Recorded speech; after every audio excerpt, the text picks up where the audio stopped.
नमस्कार, स्वागत है आपका एक बार फिर से आपके अपने प्रोग्राम में जिसका नाम है द सीक्रेट।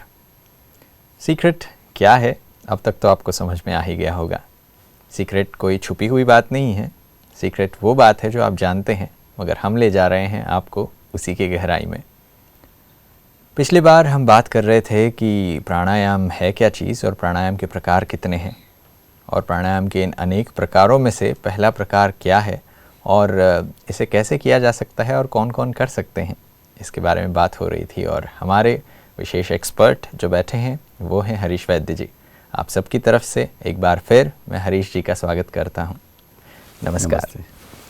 हरीश जी, प्राणायाम के बारे में जो आपने बातें बताई हैं वो अपने आप में मुझे नहीं लगती हैं, बट जैसा आप योगाचार्य हैं और इतने समय से इसे कर ही रहे हैं तो आपके लिए कोई नई चीज़ नहीं है।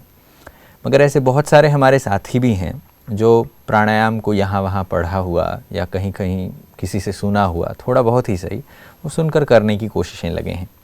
और इन कोशिशों को करते करते कहीं ना कहीं ऐसा होता है कि उनको फ़ायदे नहीं मिल रहे होते हैं, मगर फिर भी रिलीजियसली उसे फॉलो किया जाना चाहिए क्योंकि एक अच्छी चीज़ है और इसे हम करना चाहते हैं तो करते रहना चाहिए, इसलिए कर रहे हैं, मगर फ़ायदे उन्हें उस चीज़ के मिल नहीं रहे हैं। तो किस लिए ऐसा हो रहा है न उन्हें पता है और जिनसे उन्होंने पढ़ा है या जिनसे उन्होंने सुना है उनके बारे में कभी उन्होंने पूछा नहीं है। सही बात है। तो आज इस माध्यम से मैं ये उनके डाउट्स क्लैरिफाई करना चाहूँगा कि प्राणायाम फ़ायदेमंद तो है, ऐसे क्या साधन हैं जिनको न अपनाने से या फिर ऐसी क्या विधियां हैं जिनको न करने से प्राणायाम का असर नहीं होता? हम आपका सवाल ये है कि फ़ायदे क्यों नहीं होते? फ़ायदे क्यों नहीं होते? कई लोग जो है एक घंटा डेढ़ घंटा प्राणायाम करते हैं जी, और बिल्कुल इतने श्रद्धावान होकर के करते हैं, बिल्कुल, फिर भी उनको कोई फ़ायदे नहीं होते। हाँ, बाबा कहते हैं हमें कि कायदे में फ़ायदा। जी, अगर कोई कायदे में रहकर नहीं करता है, विधि सारी सही है जी, सारी विधियाँ सही है, नियमित रूप से वो सूर्य नाड़ी बन करके चंद्र नाड़ी से करता भी है, लेकिन फिर भी फ़ायदा नहीं है, तो उसका रीज़न केवल एक है। सबसे बड़ी बात यह है जी, कि आसन करते वक्त उसकी ऊर्जा स्थिति क्या है। अभी ऊर्जा स्थिति माना, समझो प्राणायाम के वक्त हमारे शरीर में एक पॉजिटिविटी का जन्म होता है, माना पॉजिटिव एनर्जी बनती है जी। और जर्मनी के कुछ वैज्ञानिकों ने जो ढूंढा है जी कि ये प्राणायाम करते वक्त हमारा शिखा स्थान की जो सहस्त्रार चक्र है और हमारी नाभि, वहाँ से ओविस ऊर्जा माना कॉस्मिक एनर्जी एंटर होती है शरीर में। अब ये कॉस्मिक एनर्जी क्या है ये भी जान लो, क्योंकि प्राणायाम जब प्रैक्टिकल चलेगा तब मैं इतनी सारी और लंबी बातें नहीं कर पाऊंगा। जी। ये कॉस्मिक एनर्जी जहाँ ईश्वर का निवास स्थान है, जी, जहाँ भगवान रहते हैं, जी, उसके लिए श्रीमद् भगवद गीता में भी कहा गया है कि न तद भासते सूर्यो न शशांको न च पावकाः यद गत्वात् न निवर्तन्ते तद्वाम परम मम। माना मेरा परम धाम कैसा है, मेरा घर कैसा है, उसके बारे में भगवान ने जो बयान किया है, उसी घर से सारे यूनिवर्स पर प्रतिपल अस्खलित रूप से ऊर्जा बरसती है। बिल्कुल, नॉन स्टॉप ये एनर्जी ड्रेन होती है, कॉस्मिक एनर्जी है। जी। और वो कॉस्मिक एनर्जी हर एक पर, हर तत्व पर बरसती है। जी। लेकिन हमारे अंदर वो कब दाखिल होगी, जब हम गहरी गहरी सांसें लेंगे। उसी वक्त सहस्त्रार स्थान से और हमारे नाभि स्थान से वो शरीर में एंटर होती है। जी। लेकिन उसके पहले भी हमें एक स्थिति का खास ध्यान रहे कि जब हम प्राणायाम करें तब हमारे शरीर में पॉजिटिव चीज़ें बहुत, माने एनर्जी के रूप में पॉजिटिव एनर्जी बहुत पैदा होती है, ब्रह्म ऊर्जा पैदा होती है। तो ये ऊर्जा इतनी संवेदनशील और सूक्ष्मतम होती है कि अगर मैं मान लो लोहे की कुर्सी पर बैठ के प्राणायाम कर रहा हूँ तो वो सारा निरर्थक है, इसलिए कुर्सी पे बैठने। हाँ, क्योंकि मैं जो भी प्राणायाम किया और जो एनर्जी पैदा हुई वो तो लोहे की कुर्सी खा गई, उसमें चला गया। जी। अगर मैं सीधा ही धरती पर बैठ के प्राणायाम कर रहा हूँ तो भी निरर्थक है, धरती ने चूस लिया सारा। नेगेटिव एनर्जी भले चले धरती में, लेकिन साथ साथ में उपपादित हुई जो पॉजिटिव एनर्जी वो भी तो चली गई। बिल्कुल, अर्थ को हमेशा न्यूट्रल माना जाता है जी। तो इसलिए हमें प्राणायाम के वक्त नॉन कंडक्टिव रहना चाहिए, अवाहक बन जाना चाहिए और पद्मासन हो ताकि हमारी एनर्जी जो है वो परवलयाकार रूप से शरीर में घूमती फिरती रहे और शरीर में उसका अवचूषण हो तब तक उसे बिल्कुल बॉडी उसको ऑब्जॉर्ब कर सके। जी ऐसे, क्योंकि एक सिंपल नियम है, आपने कभी मार्क किया हो तो समझो ठंड के दिनों में, जाड़ों के दिनों में जी सामने वाली व्यक्ति अगर चप्पल नहीं पहनी है और आपसे हस्तधून करे तो कई बार करंट शॉक लगता है। हाँ। कभी किसी के घर आप गए, आपने सूट बूट पहना है और वो पानी का गिलास लेके आए, आपने गिलास को छुआ तो तुरंत शॉक करंट लगता है। ये कभी अनुभव किया आपने? जी किया है, अक्सर होता है अभी तो। जी, तो वो उसके पीछे क्या कारण है, कभी किसी ने आपने क्या सोचा उसके बारे में?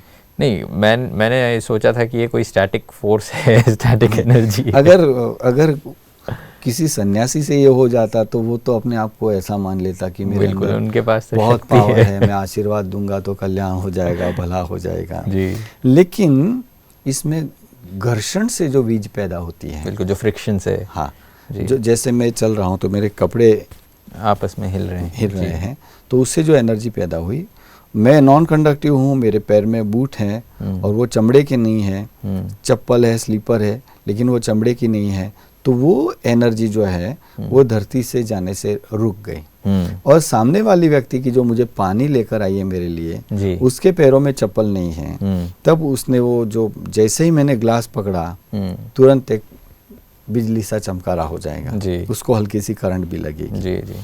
तो ये क्रिया क्या हुआ कि उसके पैरों में चप्पल नहीं है, इसलिए ये एनर्जी जो पैदा हुई वो उसके जरिए जमीन में चली गई। बिल्कुल। अभी आप जब प्राणायाम करते हो तब जो एनर्जी पैदा होती है, अगर आप धरती के साथ जुड़े हो तो सब निरर्थक, व्यायाम मिलेगा आपको, फेफड़े फूलेंगे, संकुचित होंगे, ये सब होगा, लेकिन जो एनर्जी से हमें लाभ मिलना चाहिए, जिस उद्देश्य से हमने प्राणायाम किया, वो तो निरर्थक हो जाएगा। बिल्कुल, सारा जमीन में चला जाएगा। इसलिए सबसे पहली और बड़ी बात कि प्राणायाम के वक्त हम नॉन कंडक्टिव हो। आपने देखा होगा कि जो भी ऋषि मुनि या शंकराचार्य या शंकर, आपने शंकर की आसन देखा है, किस आसन पर बैठे? या तो डियर स्किन पे होते हैं या फिर हाँ व्याघ्र चर्म पर होते हैं, या आप अंग्रेजी में बोल रहे हो जी मृग चर्म पर बैठते हैं, क्योंकि वो नॉन कंडक्टिव है सारे। मना खड़ाऊ पहनते हैं जी, लकड़े के चप्पल पहनते हैं, बराबर। तो इसमें क्या होता है कि जो भी एनर्जी पैदा होती है वो भूमिगत नहीं होती, हमारे शरीर में वो घूमती रहती शरीर में घूमती। तो पहला सबसे बड़ा कारण ये है, इसलिए ऋषि मुनि खड़ाऊ पहनते थे कि वो ऊर्जावान रहते थे जी। किसी को भी आशीर्वाद देते थे, तेरा कल्याण हो, तेरा भला हो, तो हो जाता था। जैसे शास्त्रों में एक उदाहरण है दुर्वासा का जी। दुर्वासा जैसे आंखें बड़ी कर देते थे और श्राप देते थे, चिड़िया भी वहाँ जल जाती थी। तो उतनी पावर्स तो थी उस वक्त, क्योंकि हम 9 कला में थे। अभी तो 0 कला है जी। जिससे कलाओं का हिसाब है, 16 कला होते हैं संपन्न होते हैं, 14 कला संपन्न होते हैं। तो गिरते गिरते गिरते हमारी ये स्थिति आ गई। तो प्राणायाम के जो कानून है उसमें जो फॉलो करेगा, नॉन कंडक्टिव होके बैठेगा, जैसे कई लोग ऐसे नख घिसते हैं जी, बराबर। ये तो मैंने बहुत लोगों को करते देखा है। देखो ये नख घिसते रहते बेचारे, बाल आ जाएंगे, बाल काले आ जाएंगे, ये ऐसा मानते हुए घिसते ही रहते जब भी टाइम मिले। लेकिन अगर वो लोहे की कुर्सी पर है या तो कंडक्टिव है, क्योंकि नख घिसने से क्या होता है, एक ऐसी बिजली पैदा होती है, सूक्ष्मतम संवेदनाएं पैदा होती है कि जो अस्थि के साथ रिलेटेड फायदे करती है, बालों के रिलेटेड फायदा करती है। जिस चीज से बाल बने हैं उसी चीज से अस्थियां बनी हैं। तो ये घिसोगे तो जो हेयर क्रैक है वो भी रिपेयर हो सकती है, बाल झड़ना बंद हो जाएंगे, नए और काले बाल आएंगे। इससे ये फायदे हैं। लेकिन अगर आपने नॉन कंडक्टिव बन के किया, तो लोहे की कुर्सी पर बैठ के या जमीन के संपर्क में आके किया तो कोई फायदा नहीं, घिसते ही रह जाओगे और थक जाओगे, बराबर। तो ये प्राथमिक जानकारियां हैं।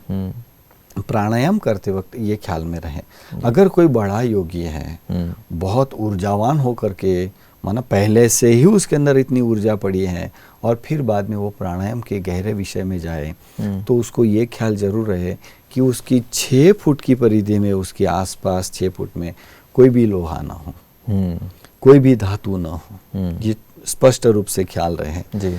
और जो गृहस्थी लोग प्राणायाम करते हैं उनके चश्मे की डंडी में भी एक धातु होती है। बिल्कुल। अभी इतनी मालाएं पहनते हैं, इतनी अंगूठियां पहनते हैं, इतना सोना पहनते हैं, धातु पहनते हैं, क्या फायदा होगा मुझे बताओ? जो पैदा हुई जो ऊर्जा है वो तो सारी उन धातुओं में चली, मेटल्स में चली जाती हैं, क्योंकि कंडक्ट कर लेती हैं। हाँ जी, इसलिए ये प्राथमिक कानून है। अगर आपने एक सवाल नहीं पूछा फिर भी मैं उसका उत्तर दे रहा हूँ, क्योंकि इस कोरिलेटेड है जी। समझो जो व्यायाम कर रहा है, व्यायाम माना आम का व्यय, जो वेस्टेज है उसका व्यय करना है। अब वेस्टेज के व्यय के दौरान अगर आप बूट पहन के सूर्य नमस्कार कर रहे हो या बूट पहन के थकने की क्रियाएं कर रहे हो, जिम में जाके थकान की जो एनर्जी, नेगेटिव एनर्जी है उसके स्खलन के प्रोग्राम कर रहे हो, तो अगर आपके पैरों में बूट है ना तो आप स्ट्रेस में जाओगे, थक जाओगे, फायदे कुछ नहीं होगा। क्योंकि जो जमीन में जानी चाहिए नेगेटिव एनर्जी वो तो आपने बूट पहन के रोक दी उसको। इसलिए जब व्यायाम करोगे तब पैरों में कुछ न हो, सीधा ही जमीन के साथ संपर्क में होना चाहिए। इसलिए जो अखाड़े में उतरते थे पहलवान, उनके शरीर में कुछ माना पैरों में कुछ नहीं होता था जी। हो सके तो खुले पैर हरे ग्रास पर चलो, हरे घास पर चलो, रेत वाले मार्गों पर चलो, मिट्टी पर चलो, देखो क्या फायदे होते हैं। आजकल ये चीज़ें काफ़ी ट्रेंड में आ रही हैं। लोग ग्रीन ग्रास पे हो, ग्रेवल्स पे हो, यानी जो मिट्टी के कण होते हैं उस पर चलते हैं या सैंड पे चलते हैं, और पार्क्स में स्पेशली उसके लिए एक अलग पाथवे बनाया हुआ है। तो यही तो विज्ञान है ना जी। मैं सिंपल चलने की एक विषय प्राणायाम का मुझे मालूम जी। जैसे आप बूट पहन के चले तो जहाँ मिट्टी है ना वहाँ चल के देखो, आधे से 1 इंच जितनी आपकी एड़ी का जो भाग है बूट का वो जमीन में घुसेगा, बराबर, इतना पैर जमीन में खूपेगा। तो चलते वक्त जो माना आप चले तो रिवर्स में जो आएगा वो घुटनों में नुकसान करेगा। अगर मिट्टी में चलोगे तो घुटनों में कभी नुकसान नहीं होगा। इसलिए सख्त भूमि पर कभी नहीं चलना चाहिए।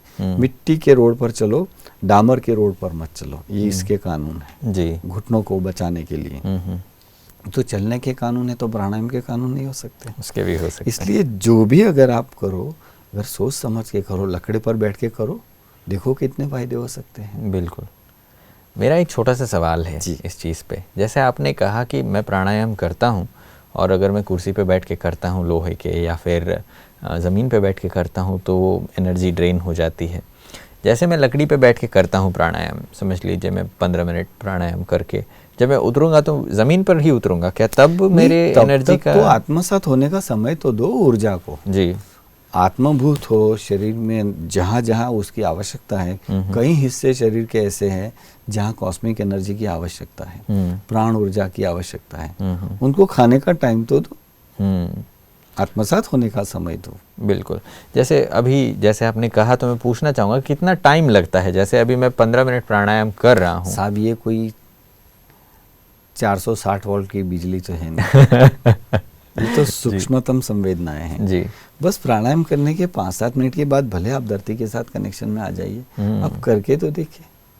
बिल्कुल, करने जैसी बात तो है, और जितने बार आप कहते हैं और हर बार मैं टेम्प्ट हो जाता हूं कि मैं अभी के अभी करके देखूं। अच्छा, बट आगे हम लोग ज़रूर इसको करेंगे जी। बट प्राणायाम के बहुत सारे अलग अलग प्रकारों के ऊपर हम डिस्कस कर रहे थे जी। और पिछले एपिसोड में हमने इसके बारे में बात की मृदु भस्त्रिका के बारे में जी। और नाम काफ़ी मृदु लगता है और आपने कहा था कि हर कोई इसे कर सकता है जी।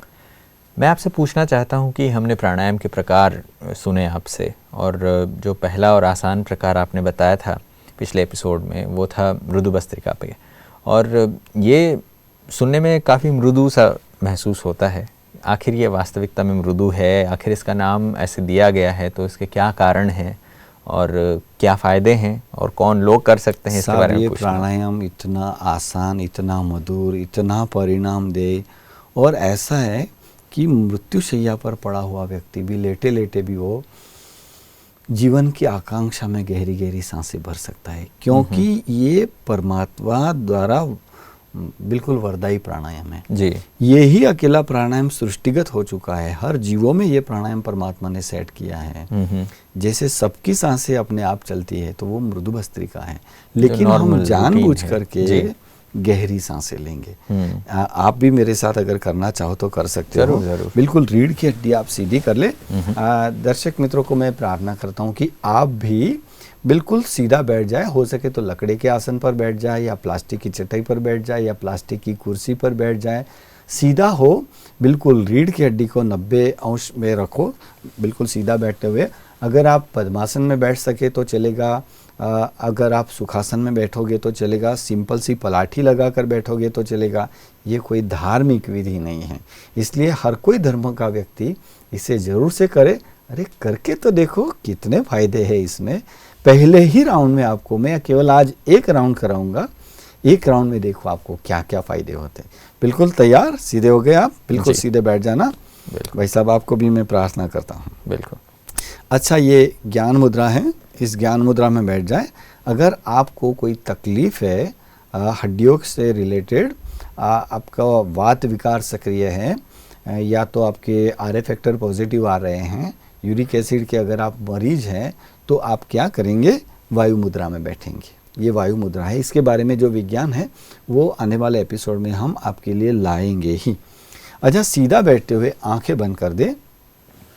आंखें बंद करके आप आज्ञा चक्र पर ध्यान करें। आज्ञा चक्र माना जहाँ आत्मा का निवास स्थान है, जहाँ आप तिलक लगाते हो वहाँ ध्यान करते हुए केवल आपने गहरी गहरी सांसें लेनी है।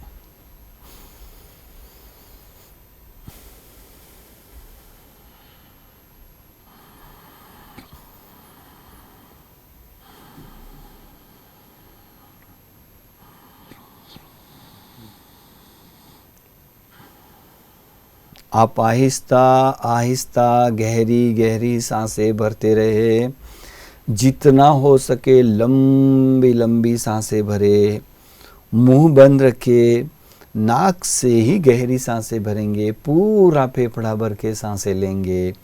जितना हो सके गहरी सांसें लेंगे, लेते जाओ, बिल्कुल गहरी गहरी सांसें आसानी से लेते जाओ और प्रश्वास करो। आहिस्ता आहिस्ता सांसें भरे और आहिस्ता आहिस्ता प्रश्वास करें। सांसें कहाँ जा रही है इसकी आप चिंता नहीं करें, फेफड़े के अलावा और कोई जगह है ही नहीं, फेफड़े में ही जाएगी, पेट में नहीं जाएगी। गहरी गहरी सांसें लो, भरपूर सांसें लो। जितना हो सके आप आज्ञा चक्र पर ध्यान कंसंट्रेट करके गहरी सांसें भरेंगे। आप अनुभव करें कि जब आप 9वीं 10वीं सांसों पर पहुंचेंगे तब आपको हल्की सी चक्कर आने का आरंभ होगा। सबको होगा ऐसा नहीं, कईयों को 2-4 सांसों के बाद अनुभव होगा। गहरी गहरी सांसें लेंगे, बिल्कुल आहिस्ता आहिस्ता प्रश्वास करेंगे। जितना हो सके आप प्रयास पूर्ण होकर के पूरा फेफड़ा भर के अगर आप सांसें लेंगे तो सांसों में जो ऑक्सीजन भीतर में जाएंगी, बदले में उतना कार्बन डाइऑक्साइड और मोनोऑक्साइड बाहर आएगा। आपने जो भी ऑक्सीजन पिया, आपको जब चक्कर आएंगे समझो वो ऑक्सीजन का अवशोषण शुरू हो गया है, वो रक्त में घुल मिलने लगा है और रक्त की जो रुग्णता है, रक्त की जो बीमारियां है, उसका जो कचरा है वो जलने का आरंभ हो चुका है। इसलिए आपको हल्की सी चक्कर आएगी। ये कार्बोलिक एसिड पैदा हुआ है। आप गहरी गहरी सांसें लेंगे, इधर उधर नहीं देखेंगे। जितना हो सके गहरी सांसें लो, मोबाइल बंद कर दो आपके, और आहिस्ता आहिस्ता इस विधि में अपने आप को मेंटेन रखें।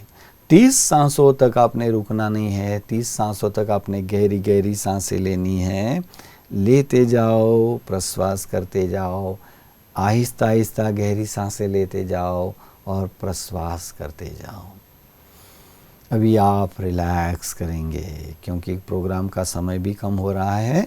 आप रिलैक्स करेंगे, आंखें बंद रखेंगे और अनुभव करो कि आप में क्या क्या चेंज पाया आपने। एक तो आपकी धड़कनों में थोड़ा तेजी पाओगे। उसके पीछे क्या विज्ञान काम करता है वो भी मैं बता दूंगा। 1 मिनट में जैसे हमारे शरीर में 5 लीटर खून है, वो आपको मालूम होना चाहिए। हमारे शरीर में 5 लीटर खून है और 1 मिनट के अंदर पूरा खून 5 लीटर शरीर का चक्कर लगा के वापस हार्ट में आ जाता है। तो इस प्रयोग के दौरान वो गति 1.5 गुनी हो जाती है।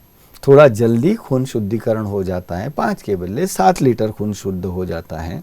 लेकिन आपने बिना रुके 30-30 के 3 राउंड करने हैं। आपको तीसरे राउंड में बहुत गजब के अनुभव होंगे।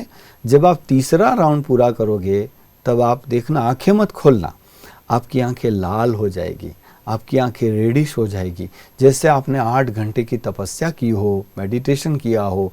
और 8 घंटे की बिना रुके जो तपस्या करता है, जब उसकी आंखें भारी हो जाती है ना, तपस्या पूर्ण हो जाती है, ऐसी रेडिश और भारी हो जाएगी। बहुत लंबा चक्कर, जैसे कार्तिकेय पृथ्वी का चक्कर लगाने निकले थे, लेकिन गणपति ने माँ बाप की परिक्रमा करके बाजी जीत ली। बस ऐसे ही आप थोड़े में बहुत कुछ पा सकते हो। बिल्कुल। मैं जब आप कह रहे थे मेरे को, और जब मैं कर रहा था दर्शकों के साथ बैठ, अब आप आंखें खोल सकते हो और हमारी बातें सुन सकते हो। धन्यवाद। जब आपने कहा कि आप आंखें बंद करके ये कीजिए, और जैसे आपने कहा 10 सांसों के बाद आपको हल्का सा चक्कर आएगा, तो मुझे भी चक्कर आया, और चक्कर आते मैंने आंखें खोली कि ऐसा ना हो कि मैं कहीं गिर तो नहीं गया। नहीं गिरोगे नहीं, ऐसा नुकसान नहीं होगा जी। और कितनी साइंटिफिक सी बात है, जो चीज़ें हमने बहुत टाइम पहले सुन रखी हैं और जो लोग कर भी रहे हैं, प्रैक्टिस करते होंगे घर पे, तो उनको ये महसूस तो होता है, बट किस लिए होता है किसी को नहीं पता था। और आज आपने जो बात बताई उससे मैं बिल्कुल सहमत हूँ कि असर तो बिल्कुल दिखता है बॉडी पर, प्रैक्टिकल है, तुरंत होता है। बिल्कुल जी, तुरंत के तुरंत असर होता है। जैसे आपने इसके फ़ायदे गिनाए, क्या इसके कोई रेगुलेशंस भी हैं कि इन लोगों को मृदु भस्त्रिका नहीं करनी है, ऐसा कोई रिस्ट्रिक्शन? नहीं, सब के सब कर सकते हैं। अगर मरने वाला कर सकता है तो जीने वाले को जीने वाले तो कर ही सकते हैं, सब कर सकते हैं। बिल्कुल। और मृदु भस्त्रिका के फ़ायदे आप गिना दें कि किन सिस्टम्स पर सबसे ज़्यादा असर होता है? लंग्स पर तो फ़ायदा है ही, जो महसूस तो होता ही है, और आपने हार्ट रेट के बारे में भी बताया, सर्कुलेशन भी इम्प्रूव हो रहा है। और क्या फ़ायदे हैं मृदु भस्त्रिका करने से? देखिए, मृदु भस्त्रिका के फ़ायदों का लिस्ट बहुत लंबा है। अगर आपके पास तो 2-5 मिनट बची होगी जी, तो 2-5 मिनट में उस विषय को मैं न्याय नहीं दे पाऊंगा जी।